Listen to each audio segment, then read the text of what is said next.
Back on Inside Tennessee, along with my colleague John North, John Becker, we're talking with the Democratic candidate for Knox County Mayor. John? Ms. Helsley, of course, we want to talk about what your priorities are and what the priorities from the public are in terms of needs in Knox County. But let me sort of start the conversation by asking you this. I'm a nice guy, and I give you, as the Knox County Mayor, $20 million to spend. What are you going to do with it? Where does it go? I think part of it goes to education. I think that's a good place that's always a good place to start. And then, I don't know, maybe a little infrastructure, although that wouldn't go very far.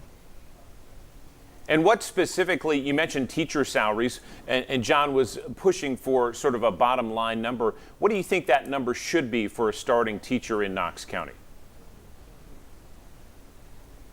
At this point, that is not up to me to decide. I don't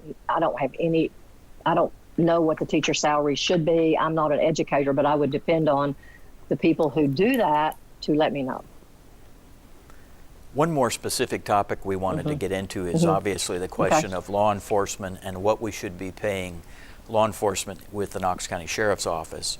As you probably are aware, the mayor and the sheriff have both been pushing and trying to sort of boost basic salaries along, especially for people who are of a rank of captain or lower. So I'm curious as to whether that's something that you think is necessary and where that would rank on your priority list. That is very important. Law enforcement is a hard job. Those people deserve to be paid for putting their life on the line every day, because they don't know what they're going to run into when they get out there for any call. They don't know what they're going to run into. So yes, that is definitely important. Is that top 10, top 5, top 2? Top 5 anyway. I mean, you've got public education and maybe even, top 5 for sure. And so what I'm hearing is that you would like the sheriff and school superintendent or the school board to say, these are the bottom line figures that we should be paying either our deputies or our teachers. Meet that, and you figure out how to get the money. Is that what I'm hearing from you? Exactly. Okay. Because that's what they do, right? I mean, I know the retention for deputies. It's the same way with KPD in the city. Retention, they can't get people because they don't pay enough money. One of the issues to other locales. Sure. One of the issues that we talked about with current Mayor Jacobs was homelessness, and that issue, whether it's a law enforcement issue, a mental health issue, an issue. Where do you see that issue, and what would be something you would do under a Helsley administration to help combat it? I'm a huge fan of permanent supportive housing, and I know that's probably the most expensive way to take care of people who have mental health issues, but it's also the most effective. But I mean, I help homeless people over here in South Knoxville all the time, and they're everywhere. It's not just in Knoxville. So I just think we have to do the best we can to help them on whatever level it may be. What are some specific ways that you think that should be done? And I don't disagree with you, because it has become they have a significant presence throughout Knox County. But what are some specifics in terms of how you think that can be fixed? Well, it's very sad. And I guess that there's no reason. I mean, all of the facilities that help homeless people are all just concentrated in a 2 or 3 block area, I guess north of downtown. Could they not be moved out a bit? I mean, you have a huge homeless population out west in the Cokesbury area.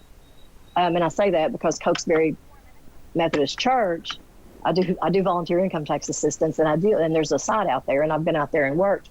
And they're way out there in the county. So they need some facilities too. The church actually they can come in and eat and shower. They don't have a night facility, but they can come in and get food and have a shower now. So I think maybe get some facilities maybe that aren't right downtown.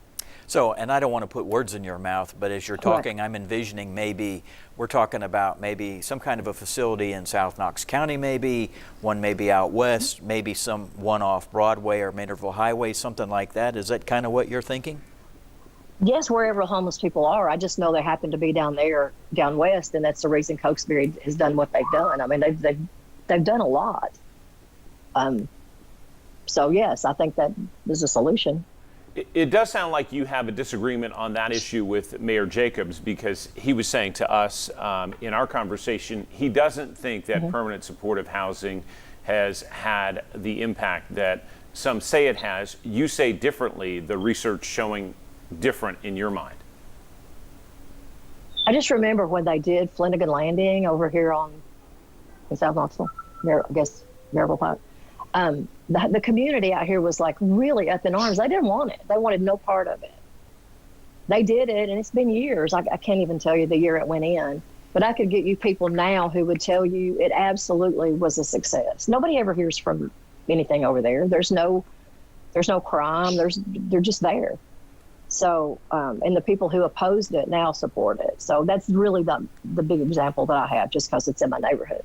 You've talked about raising wages for teachers, raising wages for deputies, and permanent supportive housing, as you noted, is quite expensive. If you were mayor, how do you pay for that? That's a good question. I figure there's always wasted money in a budget. There's wasted money in my personal budget. Without actually going through the budgeting process, I don't know. But there's a lot of grant funding that's available too. I mean, CAC does just a tremendous job with getting money to Knox County and in the city to serve people, the least among us, might I add.